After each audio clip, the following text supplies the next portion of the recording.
Radha Madhava Kunja Bihari.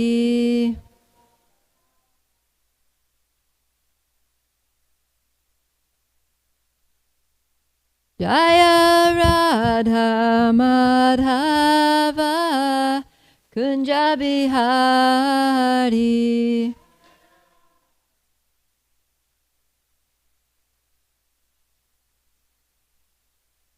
Jaya Gopi Jana Vallabha Girivardhari.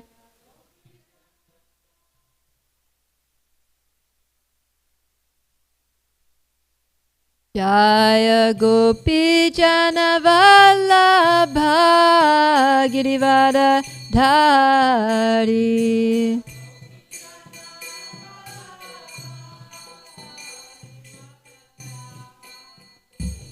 Yashodanandana Brajajana Ranjana.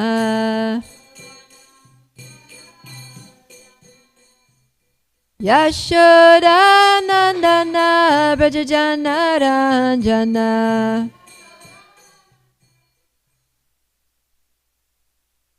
Yamuna Tira Vanachari.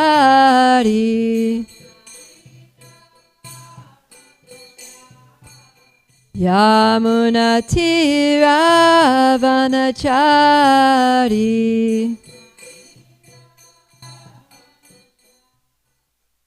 Jaya Radha Madhava Kunja Vihari.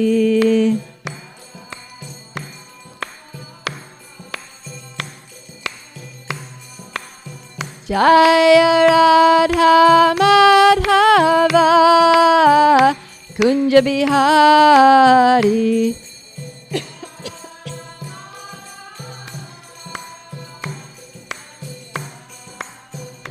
Jaya Prabhupada, Prabhupada, Prabhupada, Srila Prabhupada.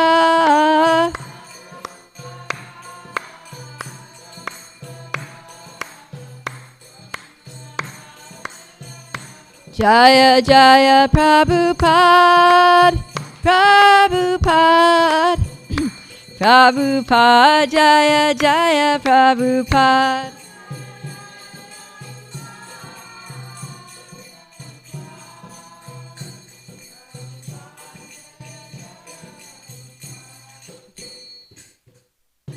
Ora Premanandi Hari Hari Bo. Om Namo Bhagavate Vasudevaya. Om Namo Bhagavate Vasudevaya. Om Namo Bhagavate Vasudevaya. All together.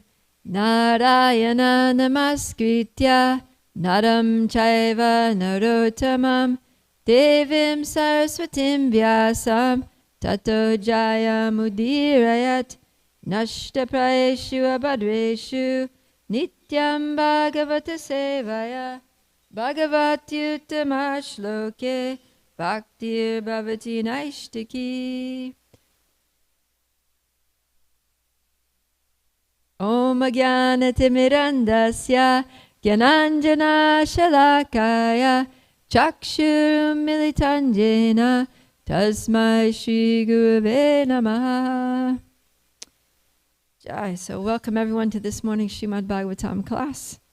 We are continuing with Canto 8, Chapter 2, The Elephant Gajendra's Crisis. And we're starting from text 20. We'll do 20 to 33 and focus on text 30. So yesterday we heard a very beautiful description of the place where Gajendra was, heavenly location of Trikut mountain, and how that was so gorgeous. And now, so the scene is set, and now we're going to get into the action. So what is Gajendra doing in that beautiful place? So do we have a mic? Okay, please just read the translation for text 20. Yeah. Actually, you can each maybe read 2, because there's a few. The leader of the elephants, who lived in the forest of the mountain Trikuta, once wandered toward the lake with his female elephants. He broke many plants, creepers, thickets, and trees, not caring for their piercing thorns. Simply by catching scent of that elephant, all the other elephants, the tigers, and the ferocious animals, such as lions, rhinoceroses, great serpents, and black and white sarabhas, fled in fear. The Kamari deer also fled.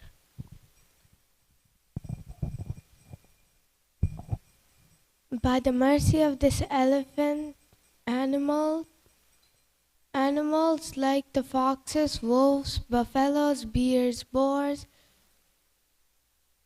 capuchas, porcupines, monkeys, rabbits, the other deer, and many other small animals loitered elsewhere in the forest. They were not afraid of him.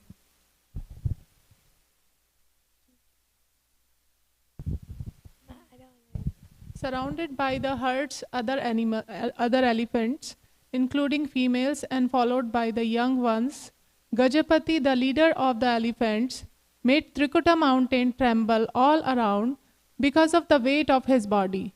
He was perspiring, liquor dripped from his mouth, and his vision was overwhelmed by intoxication.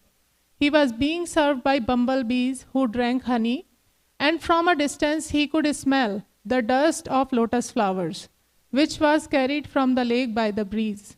Thus, surrounded by his associates, who were afflicted by thirst, he soon attacked at the bank of lake. The king of the elephant entered the lake, bathed thoroughly, and was relieved of his fatigue. Then, with the aid of his trunk, he drank the cold, clear, nectarine water, which was mixed with the dust of lotus flowers and water lilies, until he was fully satisfied. Can Brenda read one letter? Sorry? Brenda read one word, Sure. please.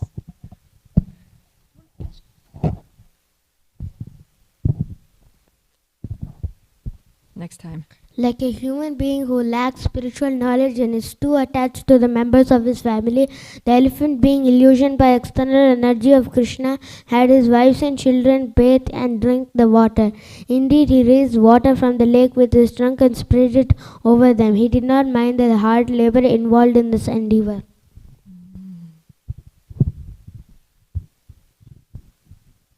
By the arrangement of Providence, O king, a strong crocodile was angry at the elephant and attacked the elephant's leg. The water. The elephant was certainly strong, and he tried his best to get free from this danger sent by Providence.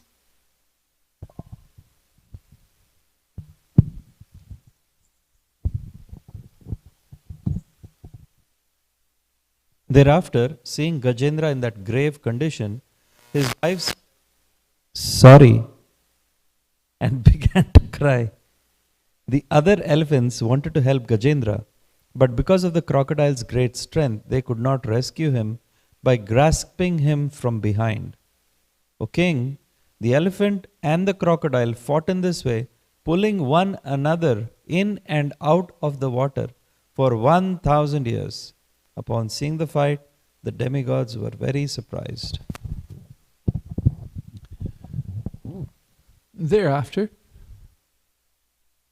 because of being pulled into the water and fighting for many long years, the elephant became diminished in his mental, physical, and sensual strength.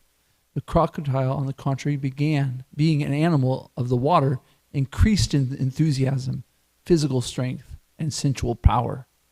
When the king of the elephants saw that he was under the clutches of the crocodile by the will of Providence, and, being embodied and circumstantially helpless, could not save himself from danger, he was extremely afraid of being killed. He consequently thought for a long time and finally reached the following decision. So just give it. The other elephants who are my friends and relatives could not rescue me from this danger. What then to speak of my wives? They cannot do anything. It is by the will of providence that I have been attacked by this crocodile, and therefore I shall seek shelter of the Supreme Personality of Godhead, who is always the shelter of everyone, even of great personalities.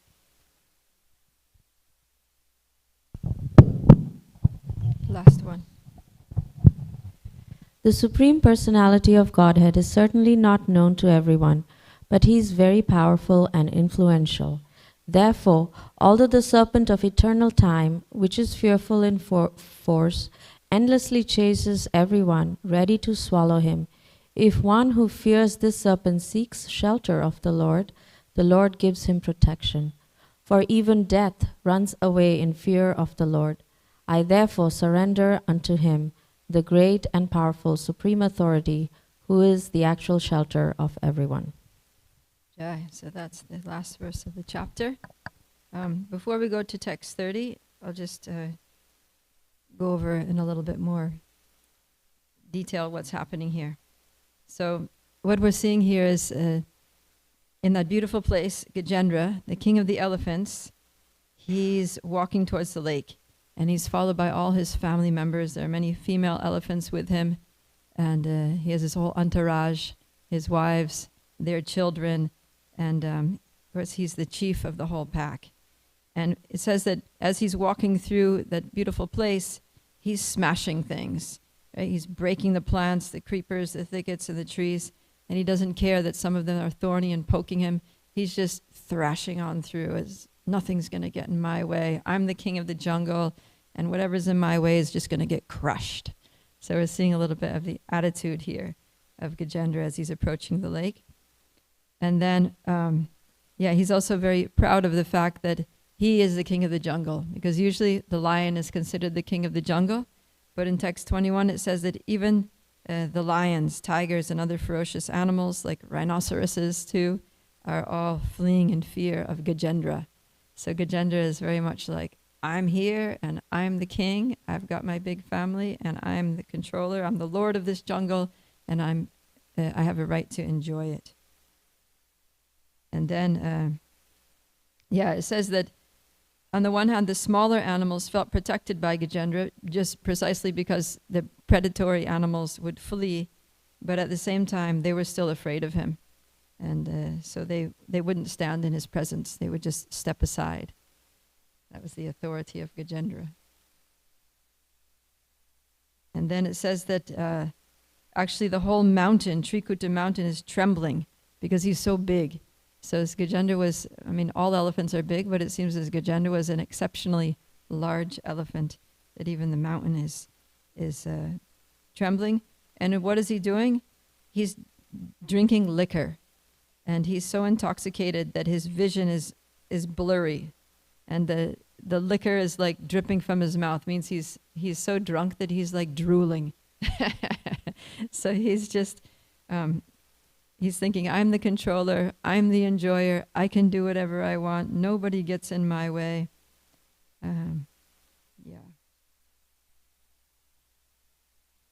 So then he enters the lake along with his family, and he's drinking the water mixed with lotus flowers, water lilies. He's quenching his thirst, enjoying there. He starts playing with his families, sucking up water into his trunk and showering it over his babies, and they're playing like that. And he's like spraying his wives. They're having a good time there in the lake. So this is what's going on. He's thinking that he's the enjoyer. He's thinking he's the controller. He has this attitude that everybody get out of my way because he's very big and very strong. And I was just thinking that sometimes we can have this mood, you know, even if we're not physically like, get out of my way, but, and we may not even be physically strong or have a position, but just, you know, if we're good at something, and let's say, you know, like, I'm the best singer. So it's like, step aside, give me the mic. I should be leading kirtan, right? Or I'm the best mridanga player. Who do you think you are? You can barely even play that. Just hand it over, right? Or I'm the best cook. So just step aside and let me show you how it's done, how to roll a chapati. So it's okay to be good at things. I mean, we should be good at things and always offer better service to Krishna. But it's more about the attitude, right? That, okay, maybe objectively speaking, you are the best, but it doesn't mean you should push others aside, right? We should, if we're good at something, we should try to teach others and train others and make others also excel and lift everyone up and not push others out of the way or make them, intimidate them or make them fearful. So that was Gajendra's fault, is that he was very proud. And so Krishna made an arrangement to check his pride. So what did he do? He sent this crocodile. And it says repeatedly in this section about how this was arranged by providence. It was specifically arranged by the Lord. In text 27 it says Daiva Chodita. So Chodita, remember we had this, last time I gave class, we had Ananya Chodita. Somebody who's self-sufficient, doesn't need to be inspired by someone else to do their duties. So this is Chodita. He's inspired by, this crocodile was inspired by Daiva, by the Lord himself, by divine arrangement, or Prabhupada says here, providence. And that's mentioned a few times. So we can see that this crocodile was specifically sent by the Lord to correct Gajendra's mentality of being proud, thinking he's the controller, thinking he's the enjoyer, and forgetting about Krishna, basically, which is what happens in the material world, right? We come here, we think, I'm the Lord of all I survey. All these resources are here at my disposal. I have my home, I have my family, I have my bank account, I have my nice things. They're mine to enjoy. And we forget about Krishna. And anyone who gets in the way of our enjoyment, we try to push them aside by various means. So then, when that happens, then all of a sudden it's a big crisis. No one was expecting this, because how could anything like that possibly happen to Gajendra? Right? So sometimes everything's going well in our lives and then some tragedy strikes. There's some unexpected crisis and we think, oh no, how could this happen to me? And we start crying. All the family members are crying. Oh, this is so terrible. How could this happen to me? But this is actually the mercy of the Lord when these tragedies come, because it forces us to realize our actual position of helplessness and complete dependence on the Lord and make us turn to him. And we're going to see, right? We just read that that's what Gajendra does. So he fights. He tries fighting with the crocodile. For 1,000 years he's fighting. And well, at first his family tries to help him. So his wives are like getting him by the tail and trying to pull. So you can just imagine, like, there's Gajendra in the water. He's got his mouth in the crocodile. And, you know, one elephant's pulling on Gajendra's tail and another elephant's behind pulling on her tail, and little baby elephants are pulling on their tails, and they're all lining up and they're all pulling with all their might. But nobody can get Gajendra out of the water because he's big and he's caught in the mouth of a crocodile. So this is, it's exemplary of the one verse that is spoken by Sutta Goswami in Srimad Bhagavatam, 2.1.4. It says, Deha patya kalatradish vatma sanyesh vasatsvapi tesham pramato nidanam pashyan api napashyati. It says that persons devoid of atma tattva, or real knowledge of the soul, they don't inquire into the problems of life, being too attached to the fallible soldiers like body, children, and wife. Although sufficiently experienced, they do not see their inevitable destruction. So that was Gajendra's situation. He was forgetting that he's a soul, and he's forgetting that there's a supreme soul, that there's a supreme controller, and he's thinking, he is it. I have this big, big body. It's very strong. It strikes fear into the heart of all the other forest animals. And I have my family. Any issues, they're going to help me. They're here to support me. They're my submissive servants. And I'm good. I'm going to, and he's living as if he's going to live forever, right? He's not seeing his inevitable destruction. So when he's face to face now confronted with his inevitable destruction, then he's seeing that, just as Sutta Goswami says here, that these wives, children, family members, strong body are all atma sainyeshu asatsvapi, fallible soldiers. So yeah, Prabhupada talks about how this our material existence is like a battle.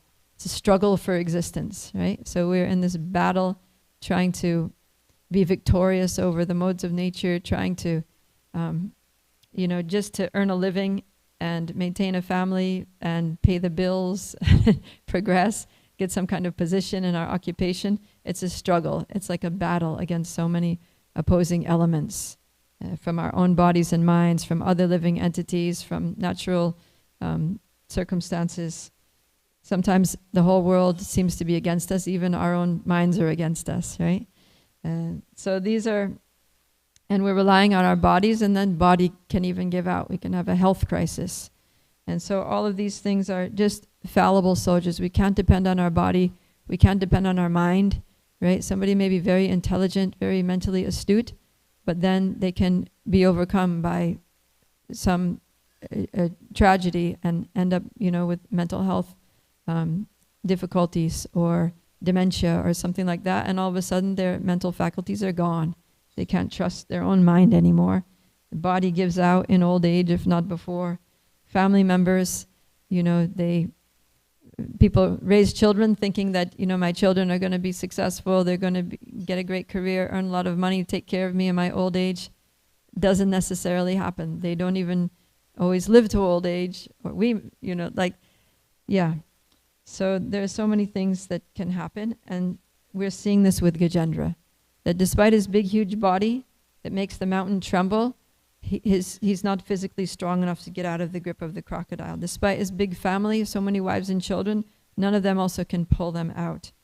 And even his mind is not helping him at this moment. He's just becoming depressed. So, so then finally, because all this was arranged by Providence, then Providence also helps him in another way by giving him some remembrance of his previous life of devotional service. So he's able to remember the Lord. And so it says that he when he realizes himself circumstantially helpless, that he's not going to be able to save himself, then he becomes afraid. And he thinks for a long time. So in these situations, it's good, whenever there's some crisis that makes us kind of like pulls the roof out from under our misconception that we're the supreme controllers and enjoyers, then it's good to become very introspective and thoughtful. And if we think about it long enough, we're going to realize that we really need to take shelter of Krishna. And that's what Gajendra does. Right? He says, I shall seek shelter of the Supreme Personality of Godhead, who is always the shelter of everyone. And he realizes further that, I was thinking that I was great because all these animals were running away from me, but death is not running away from me. Death is right here confronting me, and actually it's running towards me, coming to get me. But then he says specifically in the last verse that even death runs away in fear of the Lord. So he recognizes the superiority of the Lord, that it's not just little forest animals that are running away from him, but death personified is running away from the Lord, because only he can save us from death. So many points to be said here, but we'll go back to text 30, which is a very important, very merciful purport by Srila Prabhupada. So let's do the Sanskrit for this. Tato Gajendrasya mano balojasam kalena dirghena mahan abudvyaya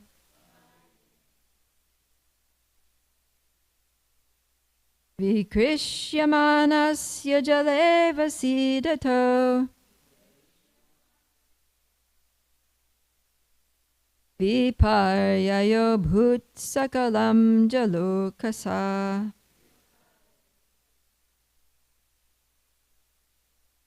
Tato Gajendrasya Manobalojasam Kalena Dhirgena Mahan Abhudvyaya Vikrishyamanasya Jaleva Siddhato Viparyayo Bhut Sakalam Jalokasa. Please chat.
Yamanasya Jaleva Siddhato Viparyayo Bhut Sakalam Jalokasa.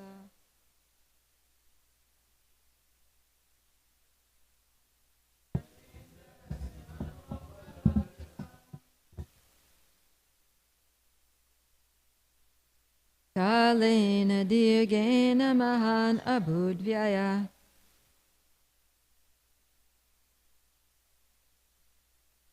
Vikrishyamanasya Jaleva Siddhato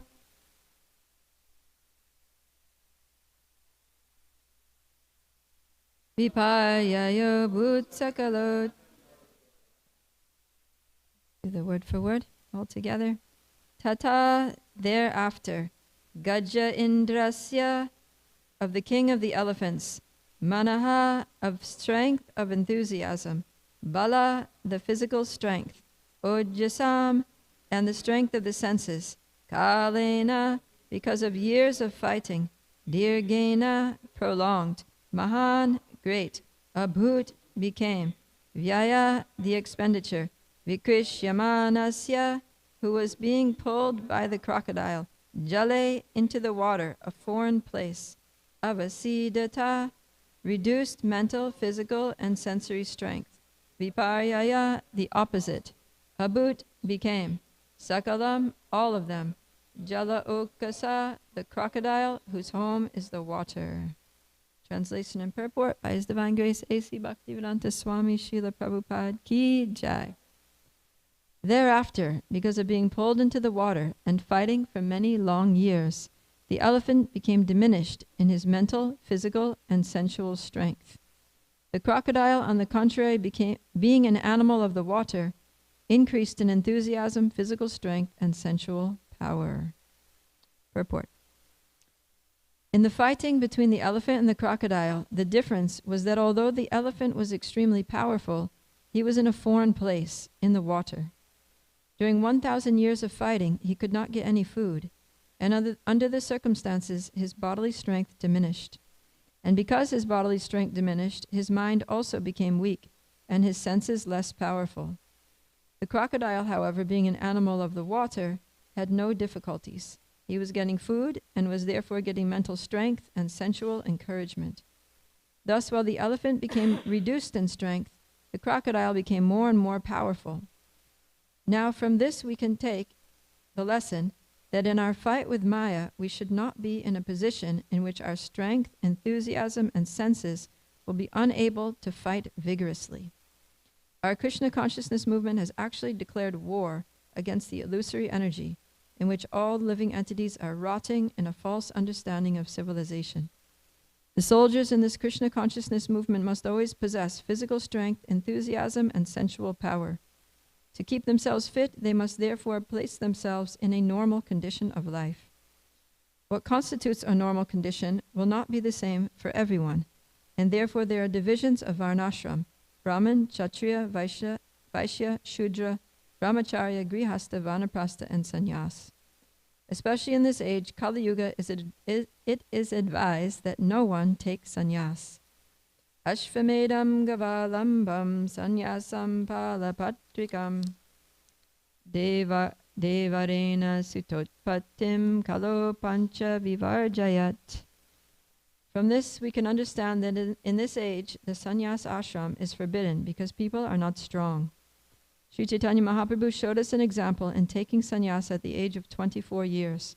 But even Sarvabhauma Bhattacharya advised Sri Chaitanya Mahaprabhu to be extremely careful because he had taken sannyas at an early age. For preaching, we give young boys sannyas, but actually it is being experienced that they are not fit for sannyas. There is no harm, however, if one thinks that he is unfit for sannyas. If he is very much agitated sexually, he should go to the ashram where sex is allowed, namely the Grihastha ashram. That one has been found to be very weak in one place does not mean that he should stop fighting the crocodile of Maya. One should take shelter of the lotus feet of Krishna, as we shall see Gajendra do, and at the same time one can be a Grihastha if he is satisfied with sexual indulgence. There is no need to give up the fight. Sri Chaitanya Mahaprabhu therefore recommended Stane stita shutigatam tanuvan manobir. One may stay in whichever ashram is suitable for him. It is not essential that one take sannyas. If one is sexually agitated, he can enter the Grihastha ashram. But one must continue fighting. For one who is not in a transcendental position, to take sannyas artificially is not a very great credit. If sannyas is not suitable, one may enter the Grihastha ashram and fight Maya with great strength, but one should not give up the fighting and go away. Srila Prabhupada ki jai.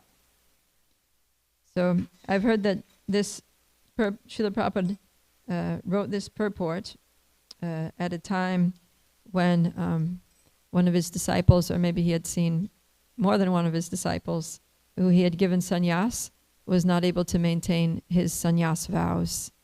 And there's this one disciple, he was struggling and he was thinking, it's useless, I can't maintain my sannyas ashram, I just need to leave. It's going to be too much of a disgrace to, where am I going to be if I just break my sannyas vows? I'm done. We were hearing not long ago about how if one takes to the renounced order and then again marries, it's compared to eating one's own vomit.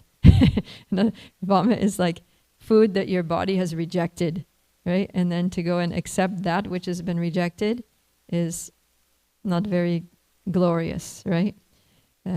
So someone who rejected family life, renounced the Grihastha ashram and took sannyas, and then realizes, I still have desires that I can't fulfill in my sannyas ashram, and I'm going to be very frustrated and disturbed all the time, and I'm not going to be able to do my service, and I'm just going to be a hypocrite in this sannyas dress. And if he's feeling that way and he thinks, better I get married, he might think, oh no, but I don't want to be known as a vomit eater and be, disgraced by society and things like that. But Srila Prabhupada is saying, don't worry. Even if that is the case, he says, first of all, one should think very deeply before taking sannyas to make sure that one is actually fit for that ashram. And if one has any hesitations, then stay in Grihastha ashram and continue practicing Krishna consciousness until one is ready. But if it so happens that one takes sannyas, and Srila Prabhupada took a great risk for the sake of preaching, he gave sannyas to young men who were in their 20s.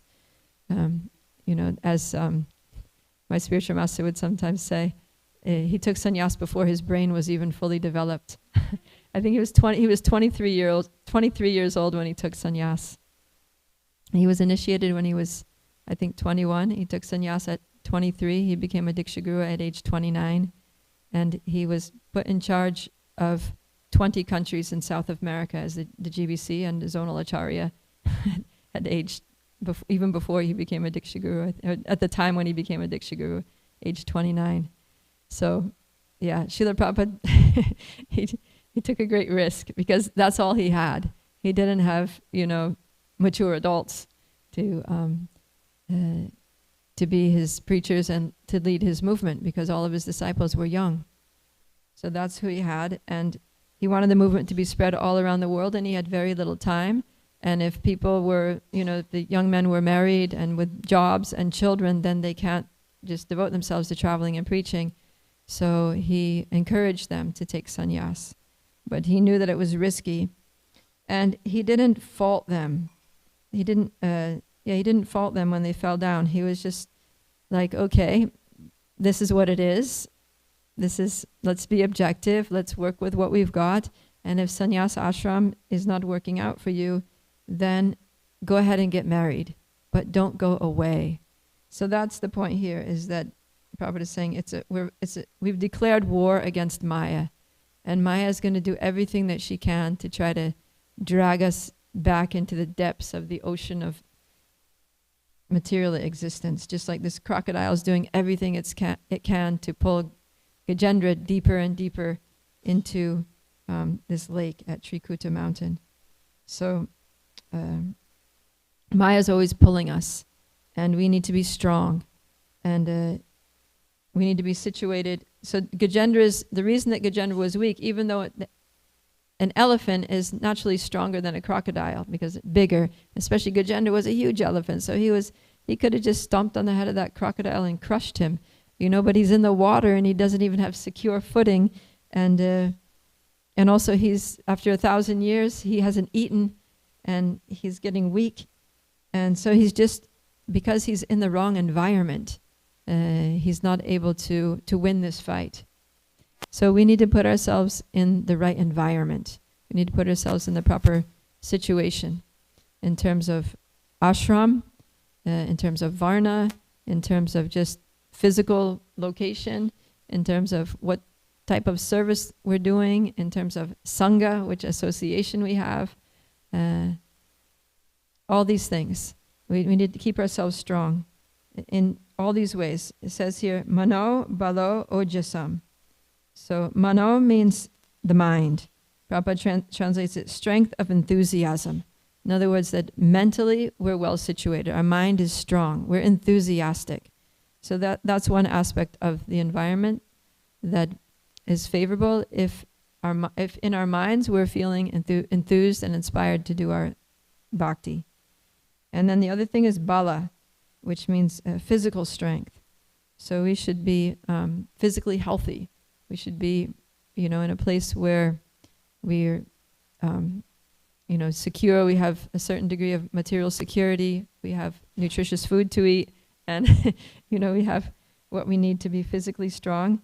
And ojasam means strength of the senses. So this is more, so there's kind of like an external strength of the body, mental strength, and then, ojasam means kind of like power, like you feel empowered, you feel supported by the people around you, you feel encouraged in your environment to do service. So the crocodile was having all of these. He was in his element, and so he was totally enthused. He had this big old elephant to eat. That was like a feast to suit a king. And, he was getting food there because that was his natural environment. And the crocodile is like the king of the water. So he was empowered in all of these ways. And so he was being very strong. But Gajendra, he had no support. His family couldn't help him. He had no food to eat. His mind was very disturbed. And so it was very difficult. So if we need to be introspective in our spiritual lives and think very carefully about our situations, our association, our occupation, and are these things supporting us in our bhakti or are they draining us? Because the top priority in our lives should be developing our relationship with Krishna, right? Because that's what this human life is for. We didn't take human birth to have a nice house, to drive a nice car, to, have a high position out there in the career world, to get name and fame, to, have comforts. That's not what this human form of life is for. Human form of life is meant to, for us to use our God-given intelligence to understand God, to understand who we are, to understand our relationship, to understand that this is not the place that we're meant to be, that we have a home somewhere else in the spiritual world, and we need to return to that, revive our lost loving relationship with Krishna, and serve him purely. So everything else in life should be a support to that. So if we have a job, that should be a support to that. Our education should be a support to that. Our family life should be a support to that. Our living place should be supportive to that. Everything that we do, our diet should be support to that. And if it's not, then we need to make an adjustment, because otherwise it's going to drain us. It's going to make us weak in this, and then it's going to be difficult to actually win the battle against Maya. So that's something that we really need to think deeply about, and in an ongoing way, because what's good for us at one stage of life may not serve us well at another stage of life. So generally, it's recommended brahmacharya in youth. So yeah, in younger years, just focus on being educated, learning, training in devotional service, studying the scriptures, doing menial services, being humble, being simple, being celibate, and taking shelter of the instructions of Guru, Sadhu, and Shastra very, very seriously, and laying a foundation for the rest of your life. But then there will come a time where the mind is not satisfied in brahmachari ashram, and one starts meditating on all the things that one cannot have in brahmachari ashram and just becoming frustrated. So then at that time, it's time to move on, right? When those nagging feelings are coming very strongly and not going away, no matter how desperately we chant Hare Krishna, then it's a sign that it's time to move on into Grihastha ashram. So then Grihastha ashram is, there's different support. And that support is what one needs at that stage of life. And it's very helpful. Then there may come a time where the things, the resources that are there, the support kinds of things that are meant to be supportive in Grihastha ashram actually start to become oppressive, become a burden, become overwhelming. The mind changes in such a way that it's like you want to downscale, you want to simplify, you want to become more detached. And so that means, if one stays in Grihastha ashram, when those feelings start, of course it has to be done responsibly because it's a commitment. Grihastha ashram is a commitment. If you have children, wife, husband that need you, that are depending on you, then you can't just up and leave, even if your mind is, you're of a certain mental disposition. So when everything has, and generally while children are small and things, then generally you're not going to come to that stage. That stage will come about naturally as the body ages, as the children grow up, as the situation changes, and then you're going to just be like, actually, you know what? I think I'm kind of done with this. It's all kind of winding up. The cocoon is unraveling on its own, and then you realize, okay, it's time to spread my wings and fly into another ashram. So then Vanaprastha ashram. And then you get a newfound freedom, and you can, go deeper in your spiritual life without the encumbrances of, occupation and family responsibilities and things. And then as that goes on, then one can take sannyas and just totally dedicate oneself to preaching, totally depend on Krishna without anything at all other than that. So, so we just need to reflect. Whatever is our strength, whatever we need to be strong. And like I said, it's not just ashram, but it's also varna. So, I may have a certain job. I may be doing a specific, varna can manifest in our external occupation, or also in the particular service that we're doing at the temple, a devotional service that we're doing for the pleasure of Guru and Krishna. And of course, it's all service if we're Krishna conscious, but I'm just making a little artificial distinction here. So if we're rightly situated in service, then we're going to feel inspired. We're going to be enthused to do the service. But if our service is like a slog, that every day we have to surrender to it, like, oh my God, this again. Or we just hate going to work. We hate our job. We can't stand the people that we work with. It's just so tiring and draining at the end of every day. Just like, ugh, why do I do that? Then, it might be advisable to find a career path or a service in which we feel more inspired, because then we can be strong, right? We can have this mano balo jasam, strong mentally, strong physically, because all these things are connected, right? If emotionally we're distressed and frustrated and depressed and oppressed and repressed, that affects our physical health too. So when we become mentally drained, then we're going to become physically weak, and everything just spirals downward. So everything has to be right. And also with our association. Sometimes we're associating with people who are not really helping us. They're discouraging us. They're, for whatever reasons, maybe we just feel they're against us. They don't have our best interests at heart. And they may be, family members or even devotees. That happens. And so we may have to just adjust our association, right? Seek shelter of devotees who inspire us, who encourage us, who, befriend us and support us, and who are really there for us. And so all these things, or maybe we need to adjust our diet, or maybe I had a friend, she was living in Gainesville, Florida, and the climate didn't suit her. Because it's so humid, she was just struggling all the time to breathe. She couldn't sleep at night because she would wake up gasping for breath.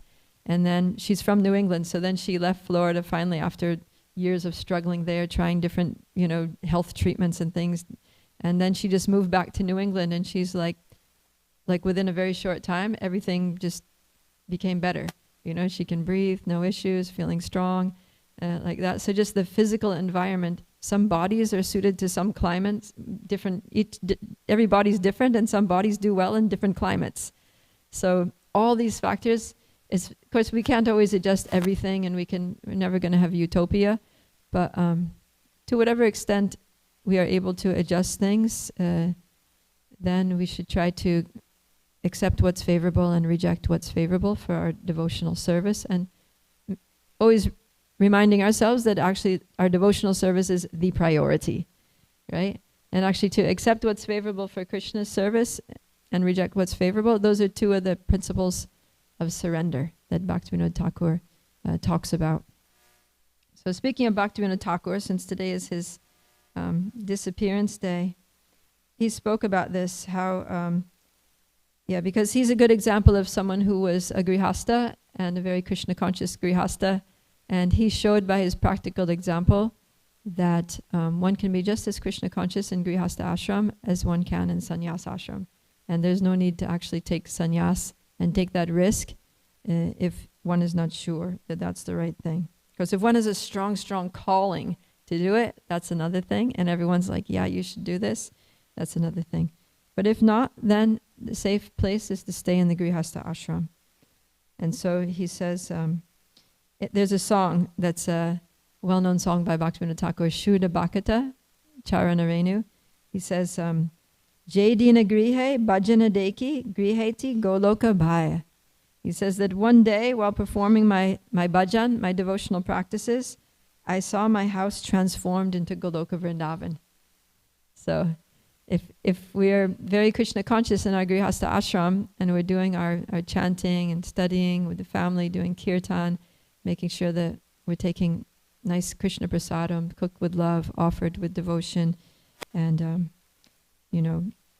filling our house with devotional practices, making it really an ashram, a place of bhajan, then one day we may have this vision also like Bhaktivinoda Thakur, that we see that our house, our home, is non-different from Goloka Vrindavan. And then in another song he says, Grihe tako vane tako sada hari bole dako. that whether you're a householder, grihe tako means you're situated in the griha, grihastha ashram, or vane tako, whether you're situated in the forest, like a vanaprastha or a sannyasi, it doesn't matter. Just constantly chant Hare Krishna, right? Sada Hari Bole Dako. Doesn't matter, just Hari Bol. Chant Hare Krishna. So chant Hare Krishna in Brahmachari ashram, chant Hare Krishna in Grihastha ashram, chant Hare Krishna in Vanaprastha ashram, chant Hare Krishna in Sannyasa ashram. And what's important is not the ashram. What's important is that you're chanting Hare Krishna. And that way everything will be perfect and complete, because it'll be blessed by the Lord. So I'll stop here, and if there are any questions or reflections on this very important and practical topic, then please share. Yes, Narahari, Seva Prabhu.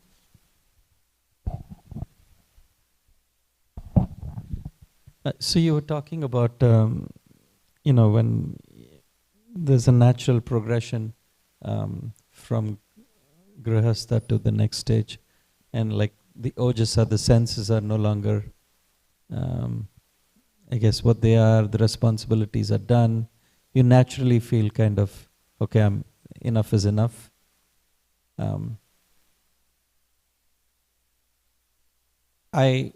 Just trying to reflect with people I know, family and friends.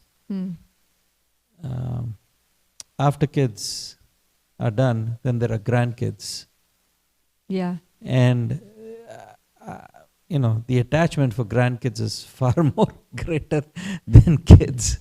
I'm just speaking from whatever little experience I have. So, does that really happen there naturally, or we need some kind of divine intervention? Yeah, some of us might need some intervention. I was thinking about that too when in this verse it says, where is it, text 30? It says, Vikrishyamanasya. So, Krish, that root word Krish, as in Krishna, Krish means pull, right? Like Krishi go raksha. Krishi means agriculture. So in agriculture, what happens? The bull pulls the plow, right? It's referring to that. So the bull pulls the plow, and here the crocodile is pulling Gajendra into the water, but also Krishna pulls us to him, right? That's why the name Krishna means all attractive, because it means he attracts our mind. He pulls our mind to him.